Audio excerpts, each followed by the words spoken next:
Good afternoon, everybody. Welcome to the show. I am a logical lefty, and I've got some disastrous economic news for you all. So I'm going to break it down all in the show today. I've got plenty of different segments that I am going to go over about all this stuff. But let me just say that I am back to not only streaming on YouTube, but also on Facebook Live and on our Twitch channel. So yes, that of course costs money for me to be able to stream in all these different places. So of course, your help is always appreciated. In fact, I want to thank Jaria 1286 for signing up to be a member over on our YouTube page. So thank you. You want to support us, hit the join button below. If you want to support us on Facebook, you can become a subscriber as well. And on Twitch. Yes, back on Twitch. All right, so stories that I'm going to talk about. NewsMax, apparently not doing very well. Or are they? Somebody is. Get the details on that. So, nonetheless, whoo boy. All right, then we have Trump and the market meltdown. Disastrous. So the trade war has begun. The GOP is in a complete panic disaster. We've got leaked emails in the Trump revenge plot against Maine's governor. That's interesting. And then finally, Laura Loomer meeting with Trump. And already heads rolled. So that is an interesting story as well. So I'm going to get to that. But first, thank you for watching.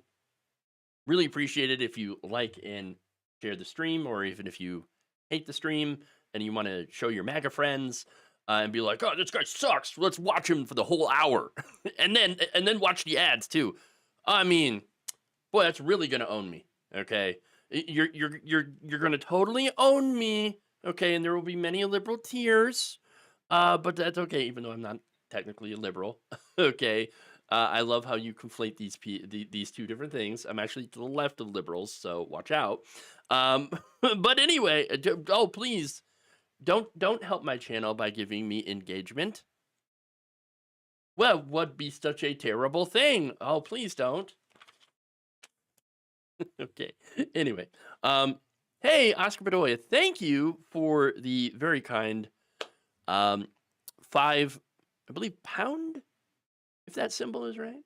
Super chat. Thank you. Much appreciated. All right. I know I have to refresh myself on the different monetary markers, denotations. But thank you for that. Thank you. Okay. Let's move on. Let's get to the first story, okay? I know you all are really waiting for it. So let's do it.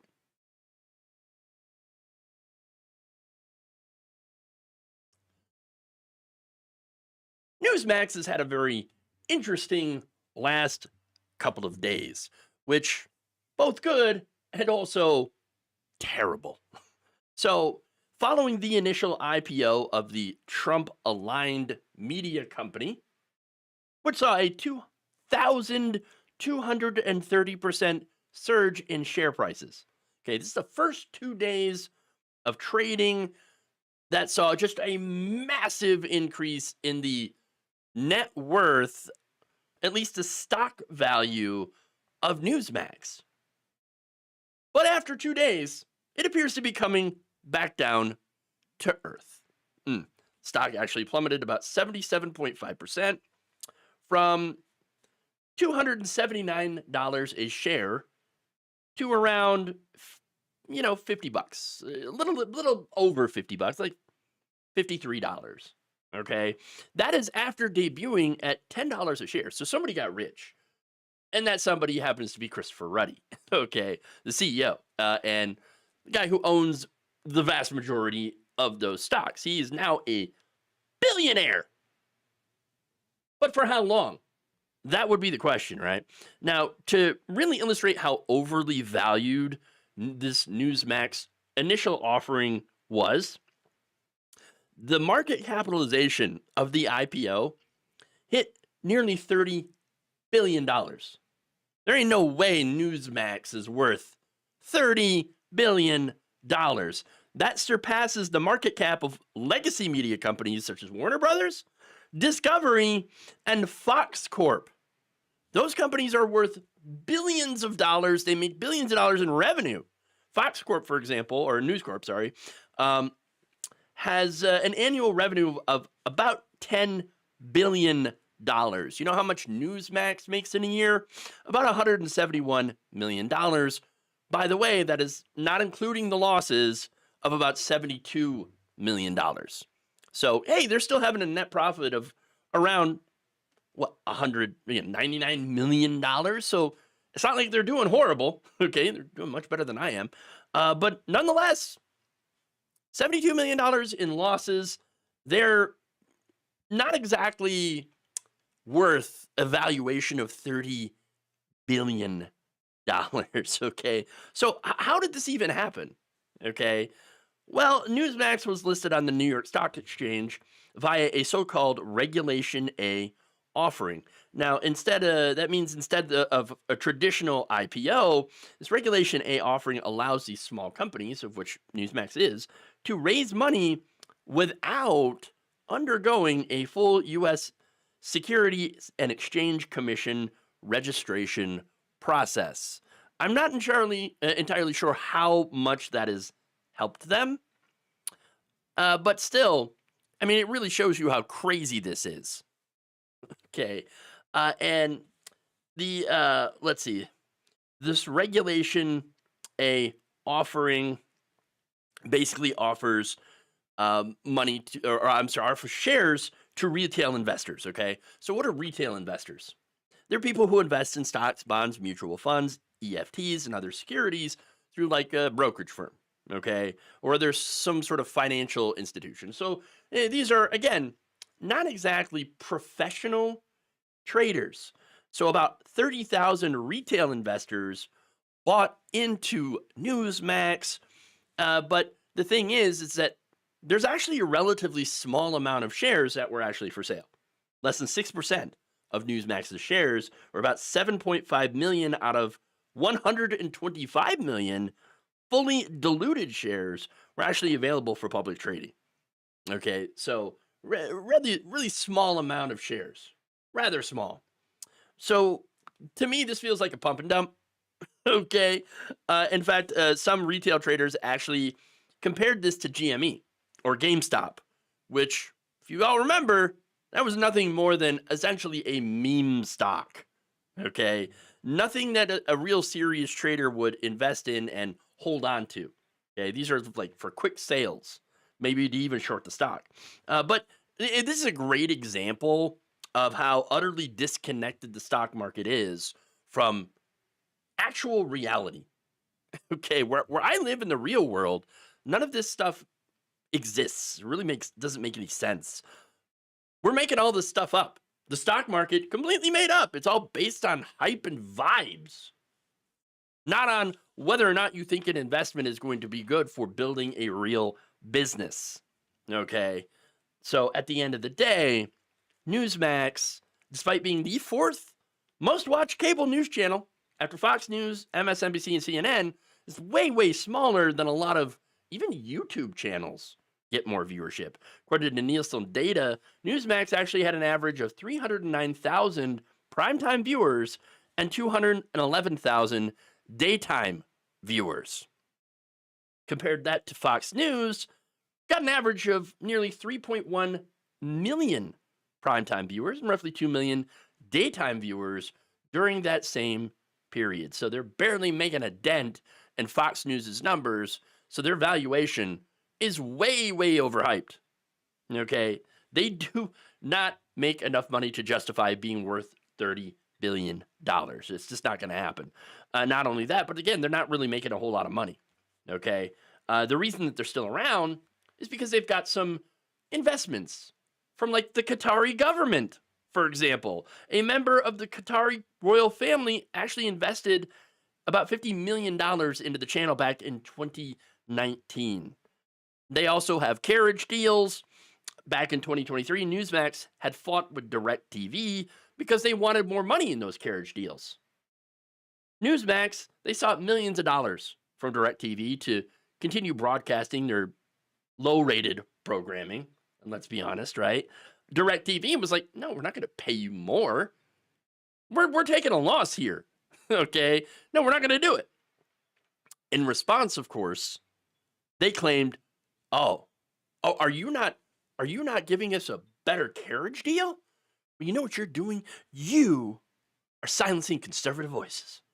How dare you? How dare you? And in fact, NewsMax put out hit piece after hit piece after hit piece. And even members of Congress, Republicans, threatened to hold hearings saying, oh, you're silencing conservative voices by not giving NewsMax millions of dollars for their crappy programming. But you know what? The worst thing is that it actually worked. I mean, it really shows you, like, conservatives are the loudest people in the room. The silent generation, right. We wish. No, they ended up getting a great deal. I don't know the details of it, but they got a deal. Okay?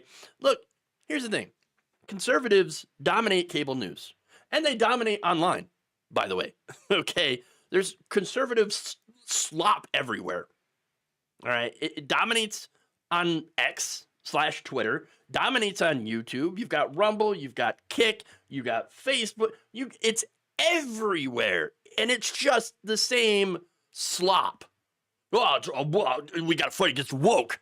Everything's woke. This is woke. That's woke. Everything's woke. Oh my God, I'm awake, which means I'm woke. It's ridiculous. But it really works. It works. I don't know how, but it works. You know, certainly lefty channels not rolling in the money. Just saying, not rolling in the money. But look, in what world are conservatives being silenced then? Well, they're not. It's a lie. It's a fantasy. They used to, yes, shut down the left, but more importantly, to play to a victimhood complex that gets right-wing rubes to open up their wallets. And that right there is a real grift, okay?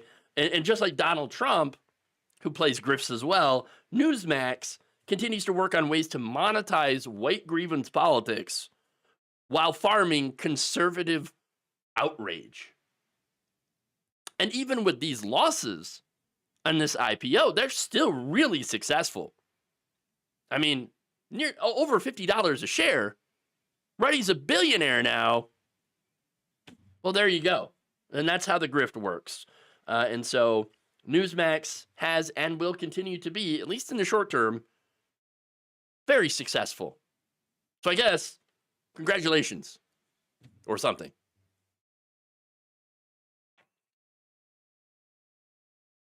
All right. Moving on. Boom. We got a meltdown incoming here. On Wednesday, President Donald Trump unleashed new tariffs against, well, pretty much everybody. Let's be honest. Every country in the world has been hit with a 10% tariff. Yes, that includes 2 uninhabited islands, the Heard and McDonald Islands specifically. I don't know, maybe Donald Trump thought that McDonald Islands actually belonged to McDonald's. And so, we got to put a tariff on that one. Unless maybe I get like a, free double cheeseburgers for the rest of my life. But anyway, these islands were described by the CIA World Factbook as 80% ice covered and bleak. In the case of Heard Island, sounds great. Great for a vacation. And the McDonald Islands are small and rocky. But nonetheless, they were hit with 10% tariffs. That'll show them. Well, you got them. Congratulations. Now, the baseline import tax of 10% on products from every country in the world, along with products from 60 countries that were hit with additional duties, ranging from 20 to 49%, is causing a meltdown in the stock market. It's bad. It's real bad. Okay? I mean, 2 of the 3 major U.S. stock markets posted their worst quarters since 2022, according to NBC. And I've got some pictures of the stock market that are not encouraging. There's the Dow, which is down. You got the NASDAQ. That's I don't know. I can't rhyme that. And the S&P 500. Standard & Poor's, a lot more Poor's now. Disaster. Okay. U.S. equity index futures also tumbled more than 4%, and a gauge of the dollar slumped, according to Bloomberg. Shares of multinational companies also cratered in pre-market trading. Nike and Apple dropped 9% and 7%, respectively. According to CNBC, Gap fell 9%. They fell in the gap. And Tesla continued its slide, going down 4.1%. Now, that said, stocks all over the world fell, though not by as much, showing that there is no winners in a trade war, especially one as dumb as this one. Okay, it's a disaster. The U.S. is, of course, by far, is the biggest loser, according to Bloomberg. On Wednesday, the dollar had its worst day in over 2 years, while Treasury 10-year yields hit their lowest level since October. Just complete and utter disaster. Not good at all. And it's only going to get worse. But what's funny is people that helped Donald Trump get into office, I'm talking about business leaders, right? They're the ones that are freaking out the most about all of this. See, business leaders had originally hoped that these tariff threats were just that. Oh, well, there's threats. That means I'm just going to go and, be able to negotiate with these other countries, and then we can get a better deal if we threaten them with tariffs. But no, that's not what's happening. Okay, Trump's Liberation Day announcement actually ended up, according to analysts, being worse than the forecasters' worst case scenarios. Yes, that's right. Worse. Oh no! They're freaking out. Okay. Adding to investors' concerns for many countries, the effective tariff rate is actually going to be even higher than Trump's Liberation Day numbers, which is, of course, is liberating us from our money.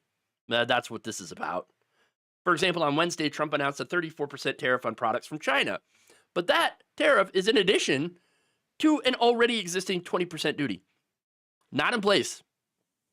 That means the effective tariff rate for products from China is now going to be 54%. That's right. 54% more from for products from China, thanks to Donald Trump. And by the way, we're going to pay more for pretty much every single thing. Okay? Cars that are built here, even. You know what? They still use foreign-made products. We are a global society. And so, yes, we get stuff from all over the globe. And you can't just relocate things immediately. No, it's going to be years and years, if it even happens. Okay? Some companies are just like, we'll just eat the tariffs and then pass that, that cost on to you. Because it's cheaper than relocating all of our stuff, our manufacturing, back to the United States. So that's a disaster. Now, you've got lumber, you've got food, you've got textiles, all sorts of things. You name it. This is all going to get more expensive. And you know what that means? The more you spend on groceries, the less you're going to spend on other things. That means layoffs. Okay? Lots more layoffs. And this is essentially a massive tax hike on all of us, about $6 trillion. Okay, this is working class people. And it's happening at the same time that the Republicans are pushing for a massive tax cut for the rich of about $4.5 trillion.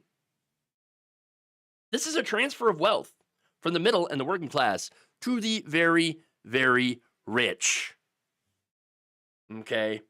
Trump's hurting regular people. He's hurting the farmers, just like he did last time, by the way. The first trade war with China cost farmers $27 billion in exports, which caused them to earn about 10 to 13% less than they did under Obama. That's right. Farmers did better under Barack Obama. What? Yes, they did. Yes, they did. I know. And then, by the way, to hammer this home, when Trump left office in 2020, you know what happened to farm income under Joe Biden? It went up by 27%. Farmers made more under Joe Biden? Yes, it's true. And Biden didn't have to do it by giving them massive amounts of welfare like Trump did. There weren't as many handouts under Biden as there were under Trump, and they did better. Yeah, so there you go. But that's okay, though. Some farmers are saying, hey, look, it might be bad now, but don't worry, it's going to get better, right? No, it's not. Sheldon Robert Jones, Deputy Director of the Arizona Department of Agriculture, said this, quote, if supply chains are disrupted, those relationships can be very difficult to get back, if it's possible to get them back. Uh-oh. China, for example, can go to Brazil for produce and Australia for cattle. They do not need us. And that's the thing. The world does not need America. America kind of needs the rest of the world. Just saying. Even under the best case scenario, according to Skip Hewlett, Chief Legal Officer at NatureSweet, which is a San Antonio-based tomato grower, moving supply chains to the home soil is not going to be easy. It's going to be a, quote, behemoth task. We're going to have to change a lot of the policies to move this to the U.S. Even if we change the policies today, it would take decades and billions of capital investment, which means, of course, it's not going to happen. George Frisvold, chair of agribusiness economics and policy at the University of Arizona, also warned of the economic fallout that goes beyond the impact to supply chains. These are, without a doubt, tax increases that have pervasive effects.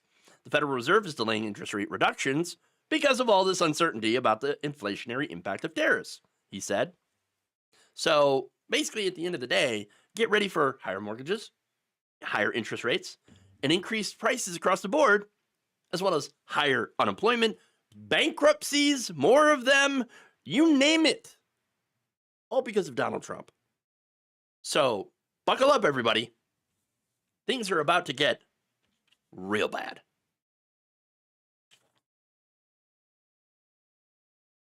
And there you go. And what's worse, by the way, let me add, is the off again, on again nature of the tariffs. So they don't know what's going to happen the next day, much less the next week. So every day there is this uncertainty, and companies do not like uncertainty. They like it when things are stable.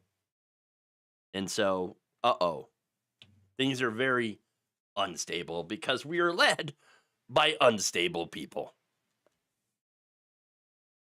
Okay. Let's get to the next story here.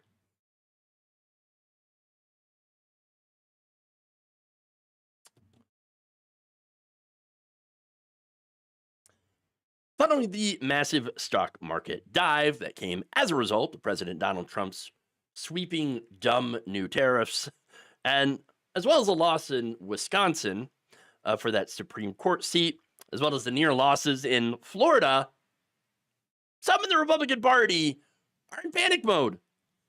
According to an article in Politico, inside the GOP, there is a growing sense that the party should get back to basics and focus on the pocketbook issues that many voters sent them to Washington to address. Oh, yeah, like lowering the price of groceries, price of eggs. All that stuff is still up, still going up. Inflation, massively up still. But haven't really done anything about it. The Republican anxiety comes in the wake of a landslide defeat in a Wisconsin Supreme Court race and double-digit underperformance in 2 Florida special elections. Both reverberated across the party on Wednesday, and some Republican elected officials and strategists called for Trump and his billionaire advisor, Elon Musk, yes, Elon, to adopt a more cautious approach to governing. So what? No more bull in the china shop? They got to be cautious. Oh, now you want them to be cautious. That's great. Now, who exactly is calling for this? Well, first we have Senator Tom Tillis of North Carolina, one of the most vulnerable Republican senators facing re-election next year. He said in an interview that Republicans must be, quote, smart and measured. Otherwise, they risk a major backlash at the polls. Oh, smart and measured. Okay, great. That's not 2 things that I would normally ascribe to Republicans, especially Trump. But anyway, Tillis said, what we don't want to do is overreach.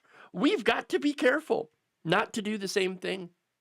And I think that these elections are going to be proxies, or almost like weather devices for figuring out what kind of storm we're going to be up against next year. Yeah, storm. Well, we don't want to overreach, as Donald Trump constantly overreaches. Great. Hopefully there's less of a storm and more of a blue wave, perhaps. Failing that, having more independents caucus with the Democrats, kind of like what you have with Bernie Sanders. Very reliable vote with Democrats, but also tries to push them left. It's a valiant effort. It's like trying to push a rock up a hill, or a boulder, I should say. Hasn't been entirely successful, but Bernie's sticking with it. Got to give him credit for that. He's dogged and determined. But anyway, that would make a huge difference. Okay? Imagine Democrats actually running on economic populism. Medicare for all. Raise the minimum wage. Free child care. Taxing the rich. Free college. That'd win in a landslide. But what's a Republican plan, anyway, to deal with this? Well, Brian Rasinger, a former GOP strategist and rural policy expert, said Republicans running these battleground races next year have to zero in on the bread and butter issues. So now what's funny is they probably won't. They'll still probably obsess about wokeness and trans people in sports or whatever. But here's what Risinger says. Quote, this is as clear as a sign as you're going to get, ringing like a bell, that they have to talk about addressing economic frustration, and they have to show that they have a plan for it. There's a lot of support in these communities for getting tough on trade, for cutting government spending, unless it involves them. But if tariffs spin out of control and there's no results on trade deals, then rural communities are really going to be hit by that. Well, they already are. I mean, look, Trump's tariffs in his first term crushed the farmers. I don't understand why they still voted for him, other than, well, he hates the people I hate, so that's why I voted for Donald Trump. Okay, well, that said, Trump's already deported a lot of farm workers. Okay, so you have crops rotting in the fields. You have an issue with not enough people working in the fields now because Americans aren't taking those jobs. And then you have this trade war, meaning that countries are not buying our agricultural products anymore. And neither is the U.S. government. Thanks to the Doge cuts, the USDA has frozen all their contracts to buy surplus agricultural goods to put in the schools. And then USAID also has stopped buying food to send overseas. So that is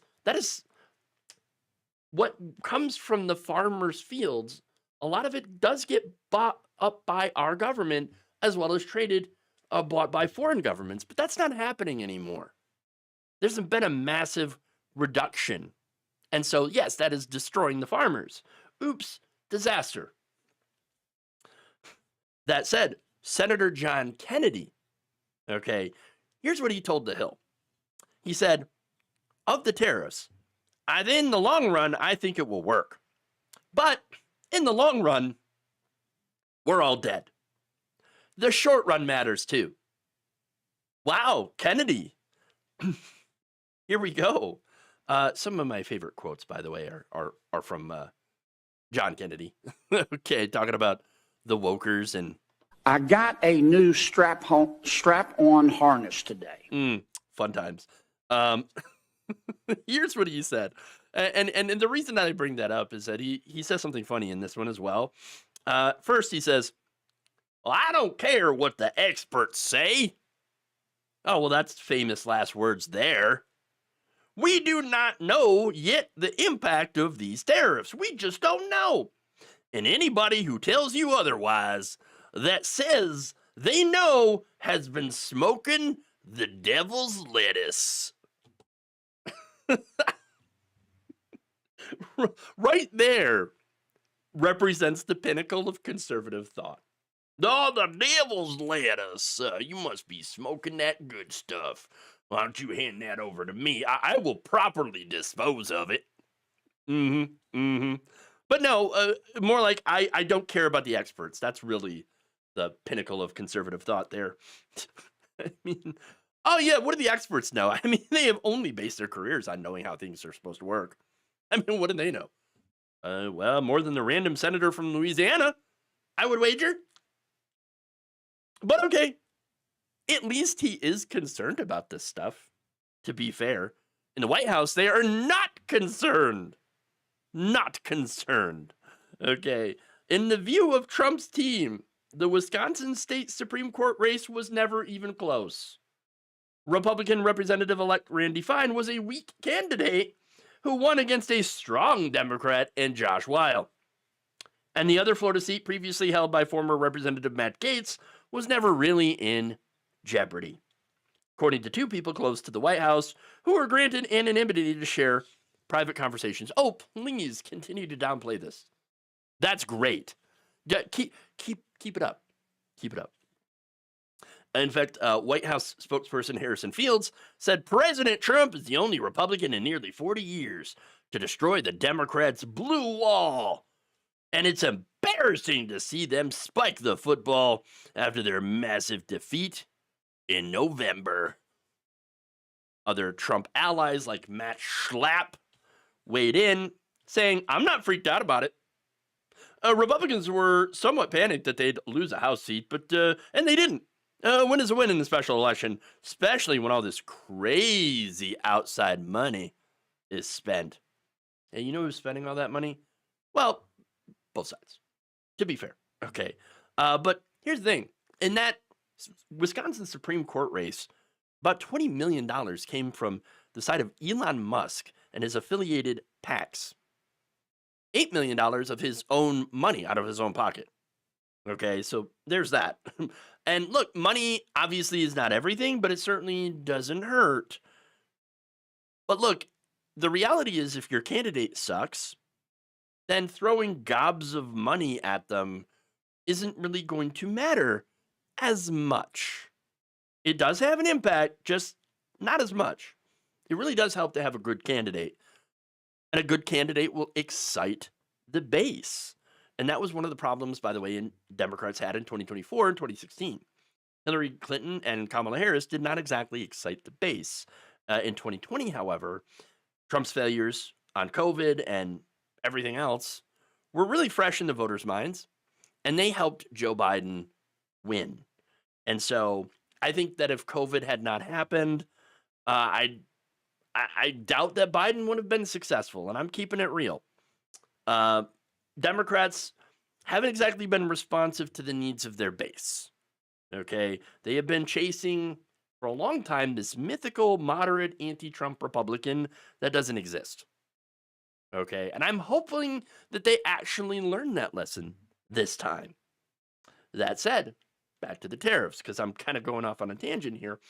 Turns out that while many of the president's allies are sympathetic, to Trump's argument that the tariffs will encourage companies to invest in domestic manufacturing and production, they fear that imposing new trade barriers will cause short-term economic harm, drive up prices, potentially throw the U.S. into a recession, and jeopardize Republicans' chances of hanging on to control of Congress in the midterm. That right there, I think, is their main concern. Okay, the fact that, I could lose my job, I could lose my cushy position, and they could lose that cushy position because the donors are being harmed by these tariffs. And so let's be honest about that. But look, they're right to be worried. Okay, so according to GOP pollster Robert Blizzard, most voters, Republicans included at the end of the day, aren't exactly sure about what the positive impact for them is when it comes to the tariffs. Well, I got news for you. There isn't one. Okay? There isn't one. There is no positive impact of these tariffs. They're completely going to wreck the economy. And unfortunately, now that we have Trump in office and he's doing whatever he wants, everybody's going to find out just how bad it's going to be.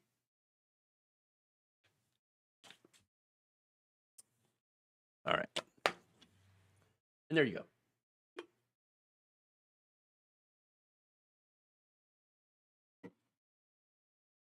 All right, let's get to the next story here.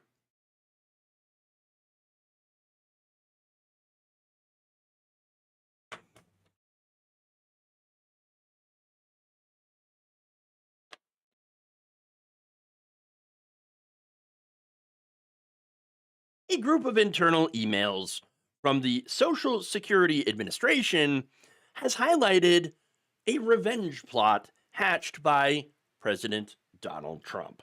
In a press release, Jerry Connolly's office shared some emails sent by the SSA director, Leland Dudek, in which he had asked his staff about, hey, which contracts Maine had with the agency, and then chose to cancel said contracts. Well, wait, what does that have to do with Donald Trump? It's because Donald Trump at the time was feuding with the governor of Maine. That's right. Trump told him to do this. And he was like, yes, sir. Will do, sir. Oh, lovely. Now, funny enough, canceling these contracts kind of goes against the whole fighting against waste, fraud, and abuse thing that they claimed that they were doing. But it didn't matter because Donald Trump said, I want to punish Maine. So Connolly's office wrote, despite reinstating the contracts on March 7, 2025, and claiming that he did not intend to harm the people of Maine, the emails obtained by the committee show that Acting Commissioner Dudek knew of the negative impacts of canceling the programs and was willing to hurt the people of Maine and waste taxpayer money to avenge Donald Trump. When Dudek asked his staff to cancel these contracts, he acknowledged in the emails that while our improper payments will go up and fraudsters may compromise identities, no money will go from the public trust to a petulant child. Now, who is the petulant child in question? Well, it's not Donald Trump, not in his eyes, at least. No, it would be Maine's Governor Janet Mills. What did she do? She basically refused to enforce Donald Trump's ban on transgender women in college sports, which is not a real issue. There's like 14 trans athletes in the entire country. Okay, this is not a real problem. This is not a real issue. But nonetheless, this is something that Trump feels very strongly about, because it's good red meat. All right. And so Maine, though, is like, no, I'm not going to go along with this. Trump had asked, are you not going to comply with it? Mills says, I'm complying with state and federal law. Okay, but that was not good enough for Donald Trump. He said, you better do it because you're not going to get any federal funding at all if you don't. Now, who's a petulant child now, right? Mills did not back down. She said, okay, well, I'll see you in court then. I mean, what else do you say to that? I'll see you in court. Trump responded with, good, I'll see you in court. I look forward to that. That should be a real easy one. and enjoy your life after governor because I don't think you'll be in elected politics anymore. Again, petulant child. Definitely. Look, Trump followed through and ended federal funding for the University of Maine system, which supports 7 colleges in that state. Dudek also briefly canceled the enumeration at birth contract, which forced Maine parents to register their newborns at a Social Security office. So normally you have a kid and right at the hospital, you can check a box that gives them a Social Security number. But Maine canceled that. At least they did so briefly. Okay.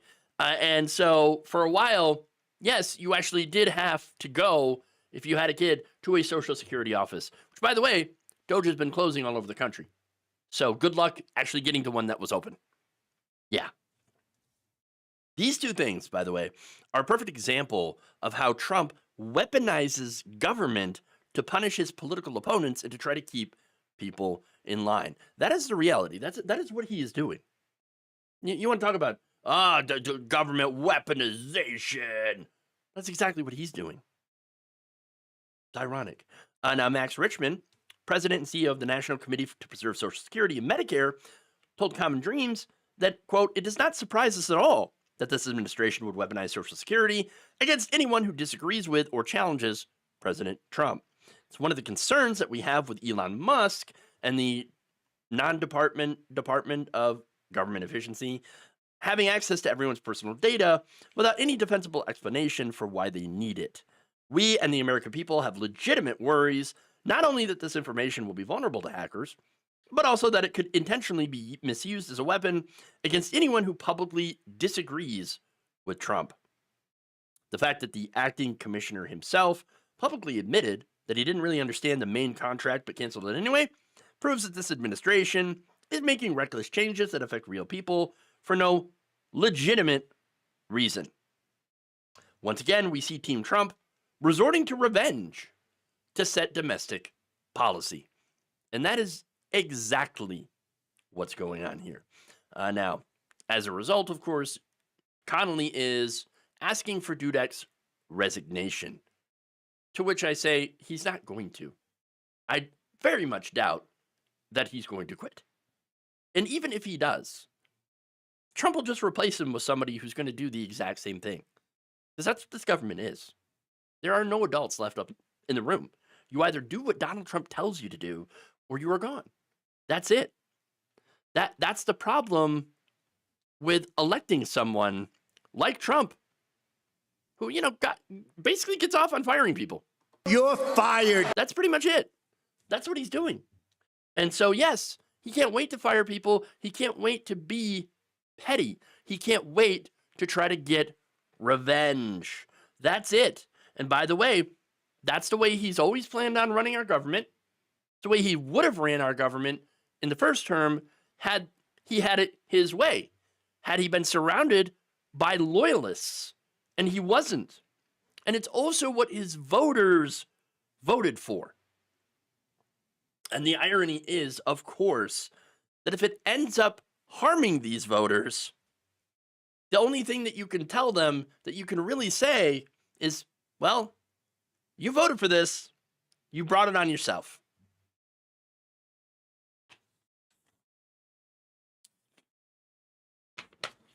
All right. So there you go.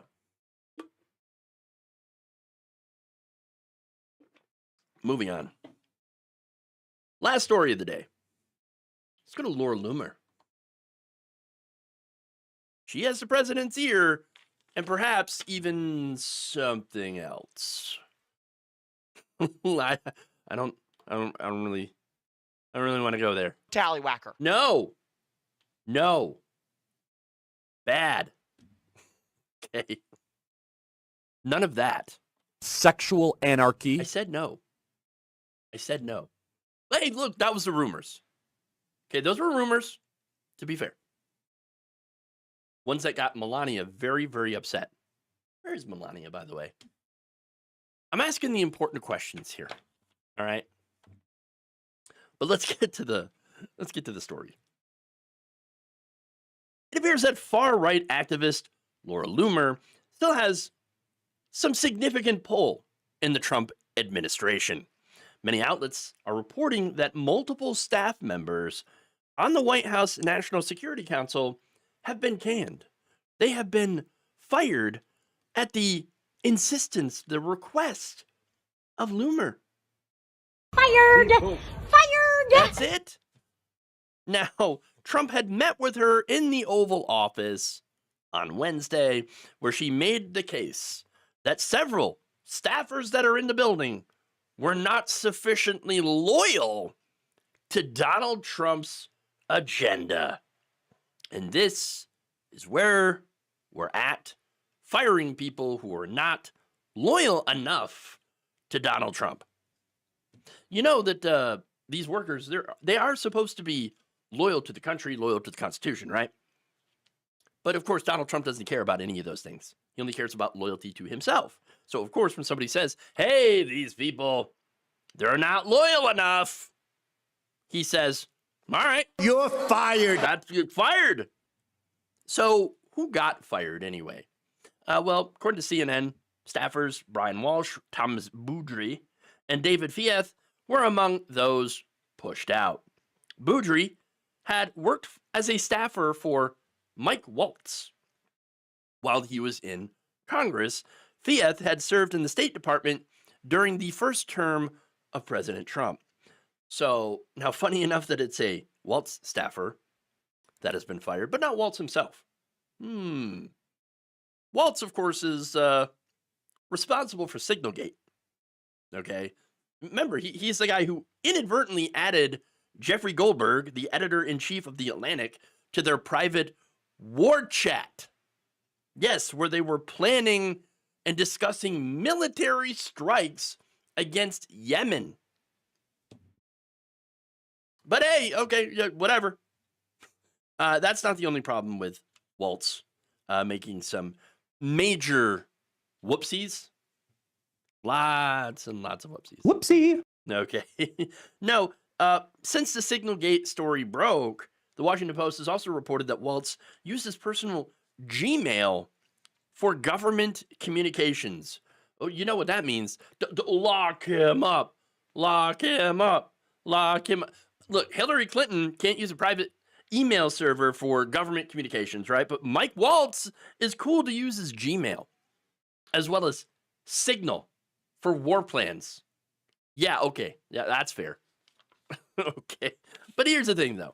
I don't know if that staffer's firing was meant to be a sacrificial lamb to be slaughtered, to make up for that whole F-up. I mean, again, Waltz was in the room with Loomer when she had called his staff member disloyal. And he was like, okay, I don't have any problems with that. Go ahead and get rid of him. He's disloyal. So I don't know. I don't know, though. But what I do know is that you now have random far-right activists coming in and making staffing decisions in the White House. This is not how a healthy government functions. This is not normal. But sadly, this is just the beginning. Another potential casualty might be Principal Deputy National Security Advisor Alex Wong. Yes, that's right. One White House official speculated to CNN on Thursday that Wong could be out as soon as today. Wong was one of the advisors specifically targeted by Loomer, who publicly questioned his loyalty to Trump and criticized him privately as a never-Trumper.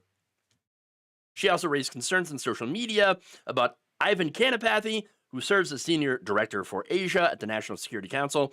Kanapathy worked at the NSC during Donald Trump's first term, but Loomer said, yes, you've got some ties to a firm that once employed former Defense Secretary Leon Panetta and former CIA Director Michael Morrell. So, you worked at the same firm, so you must be a secret leftist, secret Democrat plant. That's all you are. So, yeah, this is just purity testing, okay? And so what's funny about that is Laura Loomer is probably going to end up purity testing everybody out of the Trump administration. I mean, if this continues, I see no one passing it. No one passing these loyalty tests. Take Vice President J.D. Vance, for example. You know, J.D. Vance once called Trump America's Hitler. That could be enough. I mean, to try to get him kicked out. Oh, disloyal. You were disloyal once. Okay. Yeah, great. Look, hey, by the way, you know why J.D. Vance is Donald Trump's VP instead of Mike Pence, right? It's because MAGA tried to, or at least wanted to kill him. Remember, hang Mike Pence during January 6th. That's what they're chanting. They weren't chanting hang my pants. Okay? I'm just saying.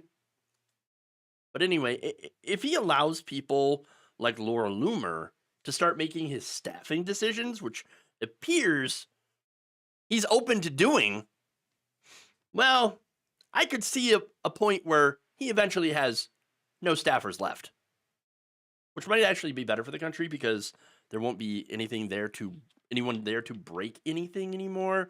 But also, there also won't be anyone there, period, in order to do anything. So I don't know.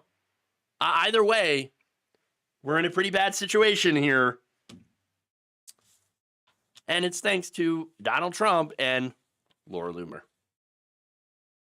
Just letting insane people come in and make really important decisions. There's no way nothing bad is going to happen as a result of that. Oh, God. We are so cooked as a country. Boston Brian, thank you for the very kind $5 super chat, saying we appreciate you. Keep speaking up. Keep fighting. I would love to set up a chat together. Yes, we should definitely do that. I know I'm terrible at getting back with people, but apparently so is Farron Cousins. I've been trying to set up a show with him for a while now, and it's just been hard to connect. You know what I'm saying? But I know I'm throwing Farron under the bus here, but he is a good friend.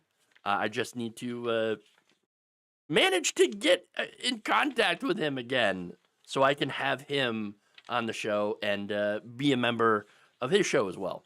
So I think that'd be a lot of fun.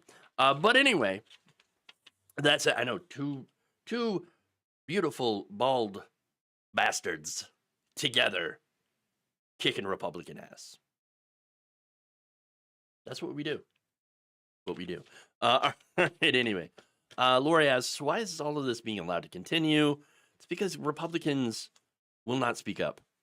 Republicans have no balls, okay? They will not stand up to Daddy Trump, and that's it. It's pretty much it. Cowardice, and of course, they're too worried about their own careers and helping their donors. And so, unfortunate, but that's the situation that we find ourselves in. Yay. Okay. That said, that's all I got for you today. Thank you for watching. Please like and share the stream. If you haven't already, very important that you do so on all the different wonderful platforms that I am streaming on. Jay Harker, 41 the Ball Dragon, over on Twitch writes, Trump loyalists look for the people with brown lips. Ooh. Okay. Yeah. It's true though. I mean, you ain't wrong. Big massive dumps. I'm gonna make so many improper, terrible jokes that I'm not gonna do it. Can't do it. I can't do it. Okay. All right. Don't you ever do that. Don't you ever do that. I tell you don't do it. Just don't do it. I'm not going to. All right. So anyway, that's all I got. Thank you for watching. Please share, like, sign up to become a patron, sign up to become a channel member. I really, really appreciate it. Really need your help these days because online media, YouTube, not doing very good. Okay. it's much harder to break through. And so, got to do what you got to do. All right, that's it. Thank you all. We'll see you back here tomorrow on all the different beautiful platforms. And take care of yourselves, your families, and your communities.